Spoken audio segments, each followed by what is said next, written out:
After a full year of grueling training, Lowe's contract with ADOL finally came to an end.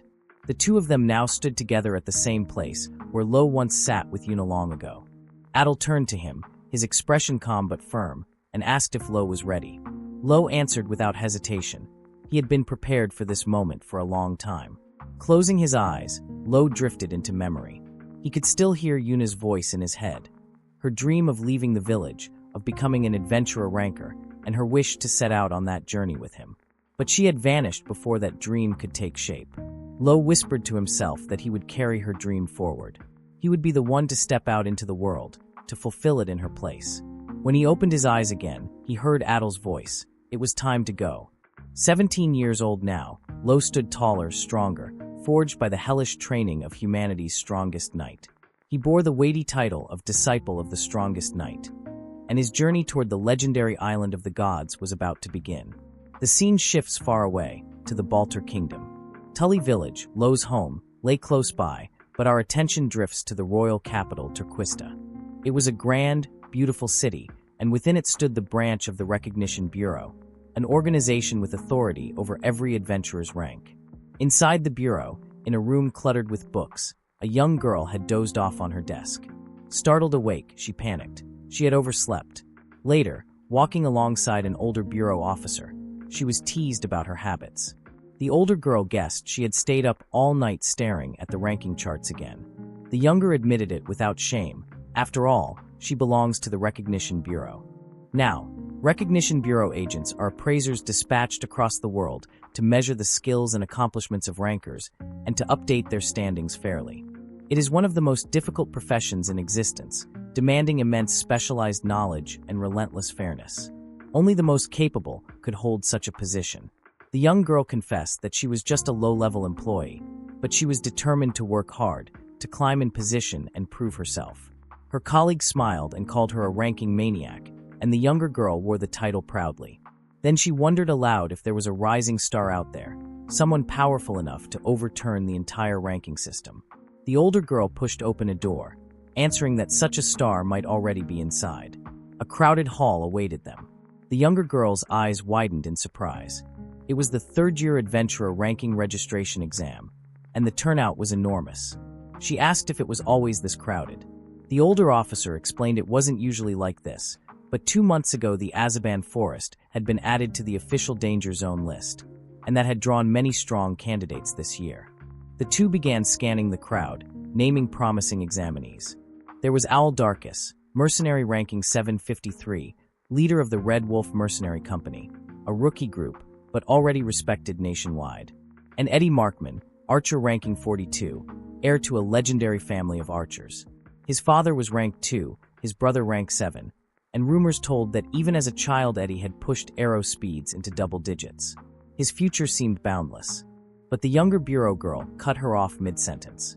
She had already identified others, a merchant ranker, a knight ranker, even a seaman and guide ranker among the crowd. She could recognize their professions at a glance, a talent born from her bureau training. Her colleague was impressed. The girl beamed with pride, saying the adventurer ranker title was the most sought after of all, essential for anyone wanting to progress as a professional. Suddenly, a bell rang outside. The taller officer hurried away to greet a new arrival. There stood none other than Lowe. He explained he had come for ranking registration. She welcomed him, explaining that the Recognition Bureau alone managed and maintained the entire ranking system. Once registered, a person's rank could be updated anywhere, but first-time registration had to be done through the Bureau itself. Lowe asked to register as an adventurer ranker. Perfect timing, she said. The exam was about to begin. She handed him a form and requested the examination fee. 3,000 delegate Lowe paid, filled in the form, and was assigned examination number 53. The younger bureau girl, watching him pass by, remarked how some applicants seemed ignorant of even the basics of the bureau. Her colleague sighed. It had been a long time since she'd had to explain things so thoroughly. The exam hall filled with candidates. The tall examiner announced the structure. 3 parts in total, a written exam, a practical exam, and a final test, the details of which would remain secret until it began. Scores would be judged as a whole. One failure would not mean certain elimination. Everyone was urged not to give up until the very end. The written test began. Immediately, groans filled the hall. Its difficulty was brutal. When time was called, the papers were collected. Results would be processed before the next stage, which would take place in 2 hours in the forest outside the village. While checking the answer sheets, the younger bureau girl suddenly froze. Examination number 53, Lowe, had gotten every single answer wrong. She remembered his cold, empty eyes like those of a dead man and wondered how he could have failed so completely. 2 hours later, in the forest, the practical exam was announced. It would be a treasure hunt. Candidates had to collect specific items listed on a chart. Rare items were worth higher points. Fighting between candidates was strictly forbidden. Ownership belonged to whoever touched the item first. Excited shouts rose from the crowd. Some bragged of their herb knowledge, others of their survival skills. At the examiner's signal, they rushed into the woods. As the forest swallowed the candidates, the examiners exchanged weary comments. With this many talented individuals, perhaps half might pass this year. Soon, the first returns arrived. Owl Darkus brought back Regil Ore, worth 120 points. Eddie Markman followed, proudly presenting a folkbird tail feather worth 180 points. Their rivalry sparked as they compared their findings, tension thick in the air. Then came Lowe. He dragged behind him the massive body of an unconscious wild monster, dropping it in front of the examiners. Calmly, he explained he hadn't known how to extract the required item, so he brought the entire creature instead. The examiner hesitated, but confirmed it. The beast's red gall bladder was indeed worth 300 points. Gasps filled the air. The other candidates could hardly believe it.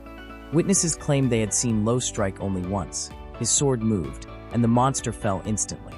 Suspicion and unease began to circle around him. Later, in the underground training grounds, the final phase was revealed. The candidates were told that adventurers must always be wary of 2 threats: magical beasts and other humans. Their missions demanded exploration into uncharted lands, rife with danger. That was why strength was essential. To measure their skills, the last test would be mock battles against one another. The reason for secrecy was clear. If they had known earlier, candidates might have colluded or cheated. Now, with no warning, they had to rely only on themselves. Tension spiked as challenges began. A muscular man mocked Owl Darkus, calling him a mere third-class mercenary, and lunged from behind. But Darkus turned swiftly, his blade flashing, and cut the man down in an instant, proving his worth. The muscular man tried to intimidate Darkus, stepping forward with a sneer. He attacked furiously, shouting, "You're just a third-rate ranker, talking too much nonsense. I'll crush you in one blow and show you your place." Darkus didn't flinch. He drew the handle of his sword and in a single strike, knocked the man unconscious. The fight ended before it had even begun. Lowering his blade, Darkus offered an apology to the judges for his swift action. The girl judge shook her head. "I don't think results are even necessary." Another judge agreed. "Based on his past scores, this fighter never performs well anyway. Let's just consider this match void." The audience buzzed with whispers. The defeated man had been arrogant, blind to the truth that Darkus, dismissed as a third-rate ranker, was far stronger than he appeared. He had provoked the wrong opponent, and everyone now knew it. As the judges regrouped, the girl judge wondered who Darkus, also called Owl, should face next. Her eyes drifted to Eddie, standing quietly at Darkus's side. She was about to pair them against each other when a younger girl spoke up sharply. "Not yet. Don't make them fight each other." She urged the panel to finish the remaining ordinary matches first. The judges complied, rushing through the bouts until only one remained. Match 8. On one side stood Darkus and Eddie, united as a team. On the other was a lone challenger, Lowe, fighter number 53. The crowd murmured in disbelief. How could one newcomer possibly stand against such a pair? To them, Lowe looked like an inevitable sacrifice. Eddie's eyes narrowed. He hated being underestimated, and even more, he hated being forced into a team against a single fighter. His pride bristled at the arrangement. The tall administrator turned toward the younger girl who had intervened earlier, questioning her decision. But she remained calm. "My eyes don't make mistakes. That boy is a monster." All eyes turned to Lowe as he stepped forward, sword in hand, ready to face them both. The arena fell silent. In the center stood the 3 combatants, each preparing for the clash. Lowe's blade gleamed as he settled into position. Darkus unsheathed his sword, his presence heavy and commanding. Eddie readied his bow, the string taut, eyes sharp with focus. On one side stood Darkus, leader of the feared wolf mercenary group, the man who had once crushed a rank 62 mafia boss and his entire crew single-handedly. Beside him was Eddie Markman, heir of the renowned Markman family of archers. Trained by his father, once ranked second in archery, Eddie had entered the rankings at the age of 5, already hailed as a prodigy. Now these two elite fighters faced a boy no one truly knew, Lowe. The match began in an explosion of motion. Eddie's arrows flew first, but Lowe slipped between them with effortless precision. Darkus charged, their swords colliding in a clash so fierce that shockwaves rippled through the arena. The crowd could barely follow the blur of steel and movement. Eddie fired 3 arrows at once, a lethal barrage. But Lowe sliced them out of the air, redirecting their force harmlessly away from the stands. The audience gasped as the realization hit them. Lowe was fighting both opponents at once, and holding his ground. Darkus's voice dropped into a growl. This guy, he's no ordinary swordsman. His strength feels like a knight rank. Eddie's expression hardened. Yeah, he's far stronger than we thought. Lowe's calm voice cut through the clash of steel. What rank are you two? Eddie answered first. 402 archery. Darkus followed. 753 mercenary. A smirk tugged at Lowe's lips. Good, then let's finish this quickly. If I defeat you both, maybe I'll finally break into the 3-digit ranks. His aura exploded outward. Ancient ki poured from him, drowning the arena in a suffocating wave of power. The audience trembled, unable to withstand the pressure. Even the fighters themselves faltered. Darkus stared in disbelief. How is he suddenly releasing such heavy, overwhelming ki? Luke's breath caught in her throat. This is ancient ki power, and I can even see its color. That should be impossible, but it's real.